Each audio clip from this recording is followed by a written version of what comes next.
What's going on, everybody, and welcome back to actually, the final Wheel of Time diary for The Shadow Rising, book 4 of the series. I just finished reading this morning. In fact, I read all 60 remaining pages that I had in the book this morning. So this is coming right off the press. I didn't even write notes down for each of the chapters yet. It was just the 5 chapters from 54 through 58. Spent just about 3.5 hours reading it, I would say, this week, but obviously it was just this morning, finishing off the book. I will say, overall, I think the book wrapped up quite nicely. I really liked it, but I think I might still have the hot take that it might be my least favorite of the 4 in the series. Just getting that right out of the way immediately. There's a few different reasons for that, and I'm going to specify those kinds of things in both the brief written review that I'll do for this later today at the time of recording, and as well for my video review that I do in here, and maybe as I talk a little bit more on the series in the future. But for now, I do think it is my least favorite of the 4, because even though it has some very cool stuff, including probably my favorite chapter in the entire series, or at the very least the most emotionally impactful one, and so, one of the most important for me because I really like those kinds of moments, it also had quite easily the worst content of the series up to this point. Several moments that had me rolling my eyes, and including one chapter, I forget exactly which chapter it was. There was one chapter in here that had me actively questioning whether I wanted to actually continue the series, and discussing with one or two people, like just kind of talking about my feelings on certain aspects and being like, okay, how would my feelings likely evolve on this topic as I go further into the series, and what is that going to be like? What's that going to look like, essentially? It ended up being this conversation that was like, okay, I don't think I'm going to be reading through the series and finishing the series as quickly as I thought I was, because after those moments and knowing that, it kind of hits some pretty low lows in some of the future books, especially some of the more imminent ones, that it might be worth not just trying to plow through as quickly as possible. So I will be taking a little bit of a longer break than I have been in between books up to this point, which has just been 1 month. I will do Fires of Heaven probably through March and April of 2024, so I'm going to take a 2-month break this time, and I think it is wise to do that. And based off of what I've heard from like 3 or 4 different people, actually, based off of how I've felt about certain aspects, including one person who said that he has basically been on the exact same page with me for all of my reading, at least like in terms of his feelings, how he has felt. I've been pretty identical with me, and the way he felt about Fires of Heaven was just like, yeah, it's probably worth taking a little bit of a longer break there so that you're more ready for it, so that you're not, engaging with it in a more negative way. So next year I will do Fires of Heaven. I plan to do New Spring after that, sometime in the summer, not sure when. It'll depend on how my reading with a couple other things is going. And then Lord of Chaos in the autumn, maybe October, November, December, maybe approximately same time period. Not entirely sure with that, but Lord of Chaos will be late next year. Fires of Heaven, first third of the year, basically. New Spring somewhere in the middle, so that I can tone down how much of the series I'm reading next year, allowing myself to get some other stuff read, particularly some standalones, some palette cleansers, some other stuff that I just want to be able to read without having to worry about, like, oh, I only have 1 month basically to read other stuff, and then this is the dedicated read while I kind of do something else on the side. So that's kind of the plan at the moment. But as for what I actually felt for the climax in a spoiler-free context for the moment, I will say Jordan has proved himself to be the absolute master of confusing and rushed climaxes. Like, the only climactic scene, the only big triumphant moment at the end of one of these books that didn't feel confusing to me was for The Dragon Reborn, and the only one that, felt like it didn't, and it's not even like just the confusing aspect. The only one that didn't, get confusing or do something really strange that was just like, excuse me, what just happened, and then sort of explain itself after the fact, after the, as a very short resolution type of thing. Again, The Dragon Reborn was the only one that didn't do that way. And I would say the climax of this one was probably the most excuse me kind of worthy of the 4 climaxes. I would say it was more confusing for me initially than even Eye of the World's climax, which was quite, kind of out of nowhere, it seemed like at the time. But, in retrospect, Eye of the World was like, okay, yeah, that I kind of get what was going on there, even if I was kind of lost at the time. The Great Hunt I followed well enough, even though it was kind of strange, but it was really cool. Dragon Reborn's climax I loved, and it's part of the reason why I love that book. This one was, again, kind of the situations like I was lost for the last few pages of the second to last chapter and the first half, or first like 2/3 basically of the last chapter. I was like, what am I even reading? What is going on? And it took until, like the last 3 pages of the book, basically, the last 4 pages of the book, the last half of the last chapter, basically, before I was like, okay, I understand what just happened. But it shouldn't take me 10-15 pages of having zero idea what I'm even reading, just kind of glazing and glossing over the text to understand. So I kind of had an issue with that. That was kind of what happened with me for Great Hunt and Eye of the World, but not to such an extreme degree. Even if it was kind of strange and kind of felt like it was out of nowhere, and there's like some stuff that I didn't fully understand with those climaxes, I was still enjoying what I was reading. I was still in that, epic moment of Rand's like battles in those 2 sequences, for example. But this one was like, I was not sure what I was reading at all, or how things happened, or why it was that way, or just kind of the way that things occurred just didn't fully sit well with me. But that was only for Rand's actual climax in this book. There were essentially 2 other climaxes for the 2 other major plot lines that were going on in this book so I might as well move into here, since I've been talking for quite a bit on the spoiler free, a lot more than most normally I do. Let's actually talk about what happened. Spoilers now. For the very end of The Shadow Rising, finally, it's only taken me 2 months. It's been, well, a little over a month and a half, basically, at the time that I'm recording this, but for the videos, it's been basically 2 full months. Either way, chapters 54 through 58. 54 and 55 were in Tanchico with Elaine and Nynaeve and Egyanan. That's the plot line that was going on in those 2 chapters. 56 was the final Perrin chapter for this book. And then chapters 57 and 58 were the Rand plot line. And up to this point, I've been calling this plot line the sort of Aiel Waste plot line, because Rand's not the only one there. Like Egwene and Matt are there. But this is part of actually what I've been having a problem with, and I'll definitely get into that when I talk about these 2 chapters.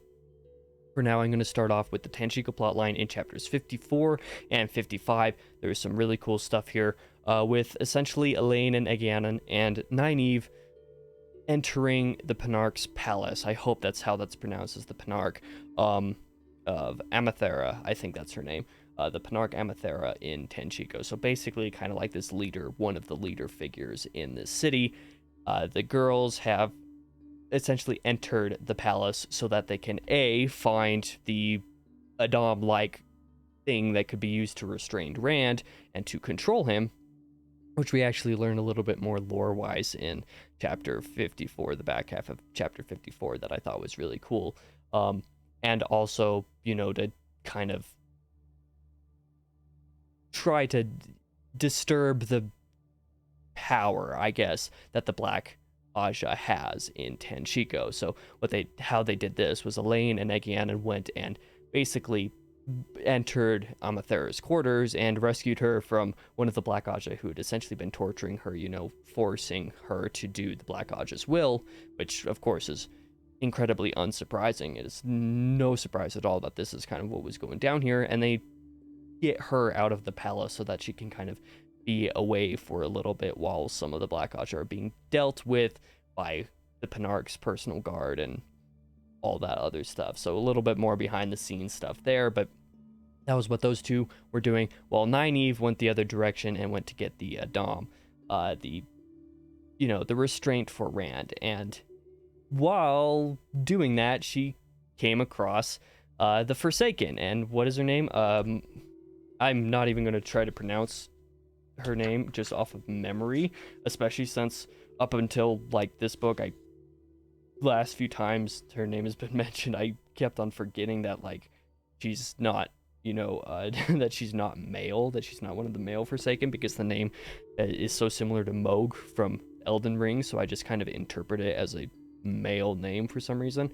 Okay, so apparently the Compendium app doesn't actually have pronunciations for names, so maybe I can try to look in here again. Is it Mogedian? I have no idea how to pronounce it. I don't know why this name isn't in the glossary. That makes no sense to me. But it's either way, this is one of the Forsaken, and Nynaeve has a...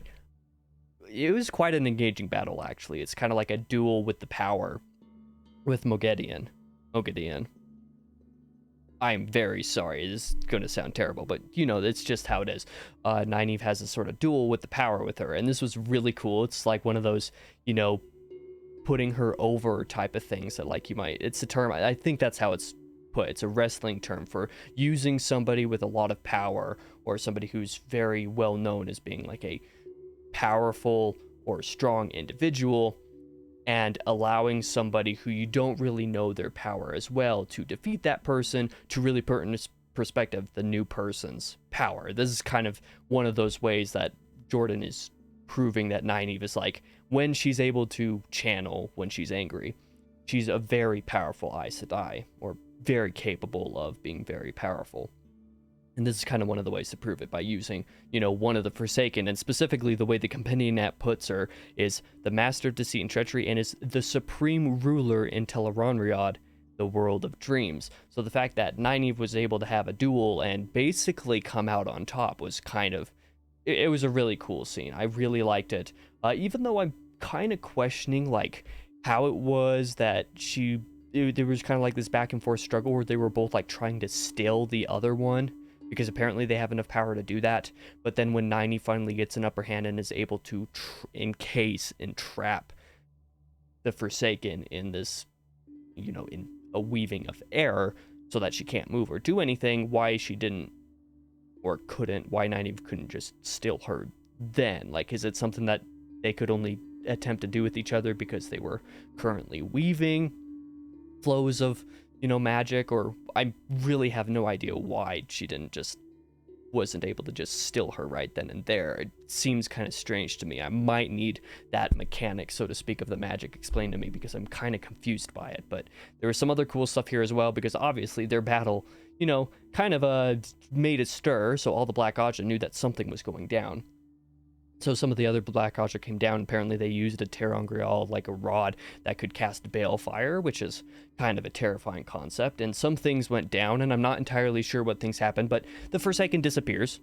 That's the gist of that, and Nynaeve is able to escape and regroup with Elaine and with Agyanan, and therefore Amathera.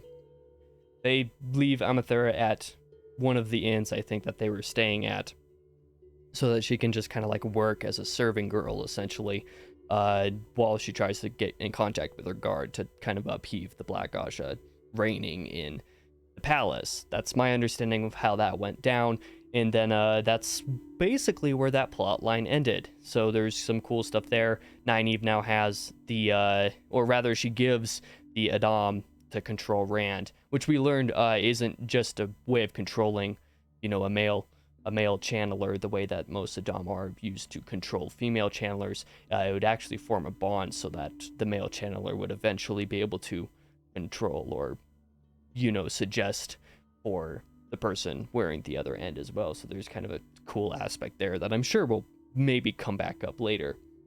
I can't imagine that this will be the only time that this device, so to speak, is utilized in the series, but this is brought up, and Nynaeve basically has Baal Damon promise to cast it into the deepest part of the ocean, essentially, so that it can't be used against Rand, either by the Tower or by the Black Aja or whoever. And this is even before Nynaeve and Elaine know that Sanche has been overthrown in the Tower in the first place. So that's actually a strangely wise decision for Nynaeve to come to, because they don't even know that this is a thing. And if they were to bring it back to the White Tower when Elida's in charge currently at the Amyrlin, that would be probably a disaster. But either way, that is where that plot line ended. I was very satisfied with that. I was glad to get a little bit more of this plot line in the last 100 pages or so of the book, but I will admit that I was kind of disappointed in how briefly and how infrequently these POVs and this storyline popped up through most of the book. Like I said last week, a lot of it had to do with the timing of Rand's plotline to be able to do certain stuff with it, but I still kind of wish that it had appeared a little bit more often. Regardless, let's move into Perrin's plotline, the final chapter for his plotline here, and kind of a final showdown of sorts where thousands of Trollocs and who knows how many Fades are invading Emond's Field. And the town, basically, from the forest. They're all grouped up, they're all invading, and there's like a final defense. I thought it was a great scene. I really liked this scene as well, including the surprising fact that Zareen came back with the Watch Hill folk, so from a very close town in the Two Rivers, and some other folk came as well. Devon Ride, I'm not entirely sure how that place is pronounced, but so a lot of Two Rivers folk came and were able to basically flank the Trollocs, and they were all able to squash them, even despite there being thousands of them. So I thought it was a fun and engaging battle. I enjoyed it. I even enjoyed the end of it, where Perrin and everybody basically confronts the White Cloaks, who come out as just like, okay, as we agreed, because Perrin and Bornhold, the White Cloak, came to an agreement that if the Children of the Light helped defeat this last wave of the Trollocs, that Perrin would willingly be arrested and willingly go with the White Cloaks. But the White Cloaks try to come after the battle is already over. It's just like, as we agreed, the Trollocs have been defeated, you're coming with us now. And everybody in the Two Rivers is like, excuse me, no. And then Perrin's also like, well, you didn't actually help, so you can't do this. And then the White Cloaks leave with much anger. So I'm sure there's going to be, well, there might be some fun future stuff with this plot line, just kind of the idea of the White Cloaks still having this, bitterness and rage against Perrin. But I really enjoyed this stuff. All the Two Rivers plotline. I did not expect for the Two Rivers plotline to last through the rest of the book, but I'm kind of glad it did. Even though it's a little bit different, I like that, the Two Rivers was able to have its moment of glory after, basically the very beginning of the first book, where Trollocs and Fade invade Emond's Field and kind of burn some houses down in search of Rand and or Mat and or Perrin. And now Emond's Field is able to retaliate even against thousands of Trollocs. It was a great moment. The only concerning thing is that what's his bucket, the sneaky little fellow, the disgusting little buckaroo, I forget his name. Is it Padden Fane? Whatever he goes by in this, at this point in the story, whatever his name is at this point. They get away with a few other people. So there's some loose threads hanging from this plotline that could be very cool in the future.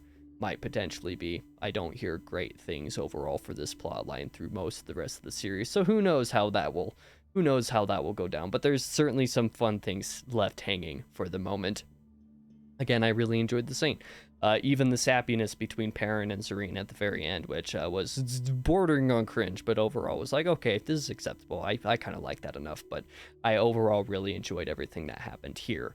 Finally, let's actually talk about the last two chapters, Rand's plotline, which, as I mentioned earlier, I'm actually calling Rand's plotline this time, whereas the last few weeks I've called it the Aiel, the waste timeline, basically on that end of the world, or rather at the way that you're watching it, probably that end of the world if you're mirroring it on the map, but that doesn't matter. Either way, the point is that this plotline has a few main characters in the series. You obviously have like Moraine and Lan, who were rather big early on. You have Avienda and some of the new Aiel characters who are rather large, but you have Rand and Egwene and Mat, who were all like big main characters for the series. And Egwene plotline, like, I don't think she's had a POV since basically they got to Ruidian and she watched after Rand and Mat went to Ruidian, basically. Like, that's basically the last time she had a POV, I think. And if she had a POV since then, it was not important enough for me to remember, or it wasn't substantial enough for me to remember that it happened. And Mat hasn't, I don't think he's had any like major POV since Ruidian. Maybe one or two other moments since then has he had like something, like maybe like as they were traveling, there might have been a POV of him with the what's their buckets, the peddlers. Is that who he was traveling with as everybody was making their way to Alcardal? I forget off the top of my head, but basically Matt and Egwene have been mostly off page for the last, like, for the almost the entirety of this plot line, basically, and I find that really disappointing. The fact that it focused so hard on Rand for the entirety of it, but there are these two other main characters here. I don't know why Jordan didn't do something else with them. So I wasn't particularly satisfied with that it became just a Rand plotline, even though there were two main characters here, including another Tavern, however you want to pronounce it. I don't really care. That was kind of disappointing. But then we go to the aspect of the actual climax itself. The whole group reaches Alcardal, where 5 of the Aiel tribes are waiting, clans, whatever they're called. The distinctions between stuff can actually be kind of confusing when you go between various different plot lines and terms and synonyms and everything like that. But you get there, there's a bunch of Aiel already there, including the Shido with Kaladin. That's his name, Kaladin? Maybe I'm pronouncing it wrong.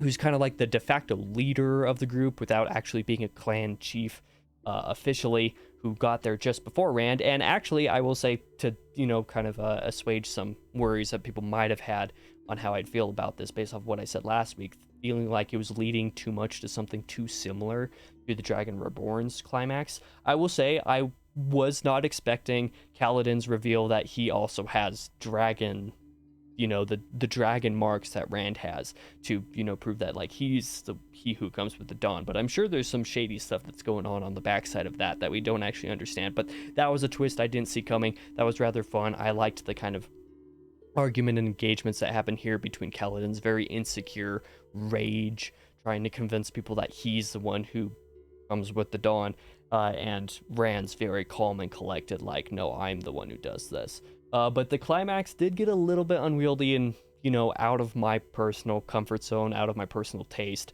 I was wanting it to go a different direction when Rand was like, surging with the power to create rain, basically. Like, that's what it seemed like he was doing, like, create rain, basically give them some other reason to, like, I'm the chosen one, essentially. Like, I can bring rain, water, this thing that none of you know or understands. But then it shifted very abruptly, and like Lanfear was there all of a sudden for some reason, and they were transported to like maybe it's like actually Ruidian or some like image or something of Ruidian, and there's like a battle between Asmodean and Rand, and then Lanfear shows up at the end of that battle too. Sure, like the back and forth with the magic between Rand and Asmodean here was kind of cool, but I was mostly lost for most of it because I like the shift between Rand in Alcardal, like proving himself, to suddenly just being like this battle where like there's 2 Forsaken here for some reason, and they're in Ruidian for some reason. Just none of it made sense. Like, none of it just clicked. It happened way too quickly. It was way too abrupt, and it didn't feel like it was explained to me until, like I said earlier, the last 5 pages. And it was like, okay, I understand what happened. It took too long for it to get to that point, and I was just lost for several pages of battle. So I was not engaged in the battle sequence of this climax like I was, say, in Eye of the World or The Great Hunt, where even if there was some confusing aspects of stuff, I was still enjoying what I was reading. This time it was like, what am I reading? Until it finally got to that point. So I was very iffy on this. Sure, the actual wrap-up, where it turns out that Rand basically snipped Asmodean's connection to the Dark One away, so that even though he's not like a changed person, he's still the person who committed himself to the Dark One. But he doesn't have that sort of tie anymore, so he can now train Rand, as Lanfear, suggested at the very beginning of the book, to, as kind of her plans for them, essentially. So this was kind of cool in some other ways, but a lot of it became cool after the fact. Either way, Asmodean is disconnected from the Dark One now, so he's still the guy who committed himself, but he can train Rand now without Rand being trained by somebody who's actively connected to the Dark One, even though they were still like a Forsaken. And then there's the whole Lanfear aspect, and he wasn't able to kill her again, which is I'll accept it this time around. Reasoning kind of actually made sense here. But there was some cool stuff here for sure. I did enjoy the last few pages of it, but it was confusing up until I actually got to that point. So, Asmodean's basically renamed to something else. I think the name of one of the other Aiel or something, because I guess Lanfear and Asmodean were disguised as Aiel this whole time. Again, I have absolutely no idea because it just kind of came out of nowhere and it wasn't explained. So, Jarek or anybody, just please explain like the details of that to me. And spoiler alert, don't go into the comment section of this video if you don't want like a explicit explanation of some of that stuff, because I'm sure someone will offer an explanation of that, and going into the comments might prove that you'll read some of that content.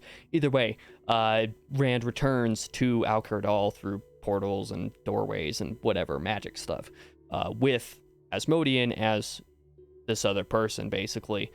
And all's well and good. He who comes with the dawn, declared by several clan chiefs and whatnot. It seems like the Shido all left, obviously, but it seems like portions of all the other clans also left as well, just like unable to accept it, because Rand revealed during this whole sequence that the Aiel were once, the wandering folk, which may or may not have been a good thing to reveal, because the Aiel do not like the wandering folk, and they do not want to believe that their history was different. Their beliefs were at one point different than they currently are, which obviously that could be a huge culture shock, so I understand that. But yeah, a decent chunk of the Aiel are gone, but a lot of them have chosen to back him, and now the series is free to move forward from here with this kind of new aspect of Rand having a trainer for certain aspects of the power. There's still more to do with the Black Asha and Tanchico or wherever else, however that continues. And then there's Perrin's plotline in the Two Rivers, because apparently his legend in the Two Rivers also spread to other places, so that maybe he becomes like the mayor or leader of like, Emmons Field, or maybe the Two Rivers in general or something like that. So there's some fun loose ends with all these plot lines that I think will lead for interesting stuff in the future. Again, I really enjoyed the book. I thought the wrap-up generally was quite good, even if the actual climactic moment itself wasn't fully to my liking. But yeah, that is The Shadow Rising, and after eight of these diaries for this book, maybe even 9, way too many, I'm finally done with this book, and I'm going to take a couple months off, and I'll come back with Fires of Heaven sitting up there somewhere. In March probably is when I'll go ahead and start that, but I would like to not spend as long reading that or Lord of Chaos, but that is definitely not going to be what's happening. Hence part of why I want to read a little bit less of the series next year, because 2 of the books that I'll be reading will take up 4 months worth of time, which is, a lot. So that is the tentative plan for now, but thank you guys for watching. I appreciate you who made it through this very long recording, if you did. I'll see you guys in the next video, including a review of this sometime next year. I don't remember if that actually comes out in January. It might be February. I'm not 100% sure, but I have like the first 3 or 4 months of the channel like planned out video-wise already. I just need to actually get around to doing that kind of material. So I'll be back next week. At the time that this video comes out, next week I believe will actually be my top 10 books of the year, including some dishonorable mentions, so the worst books of the year as well, just kind of as a little fun thing. Tuesday, I believe, will be my reading wrap-up and TBR like normal. Monday will be my 2023 year in review, which, again, thank you guys for the insanely good year. A decent chunk of how good the year went was because of these diaries, so thank you to everybody who has watched these and tuned into these and watched, all of them, or some of them, or part of some of them, including the really long ones, like this one. This is the longest diary that I probably had since the very last one for The Dragon Reborn, when I read basically like a third of that entire book and had to go through the entirety of that book, it felt like the entirety of that book, like 20 chapters or something, so that was insane. But either way, I'm just rambling now. I'm going to go ahead and log off. I got to get some other stuff taken care of, because I'm currently recording this actually on Friday the 22nd, so it's in the middle of my weekend. I want to get this edited and uploaded, and then I don't have to do anything until like the last few days of December when I'm actually working on on the year-end videos. So I'm gonna log out now and spend some time relaxing. Thank you guys for the amazing year. I hope you guys had a great Christmas and whatever you celebrate this holiday season. I'll see you guys, I believe, at the time that this video comes out. I believe the next video will be in the new year. So see you guys in 2024.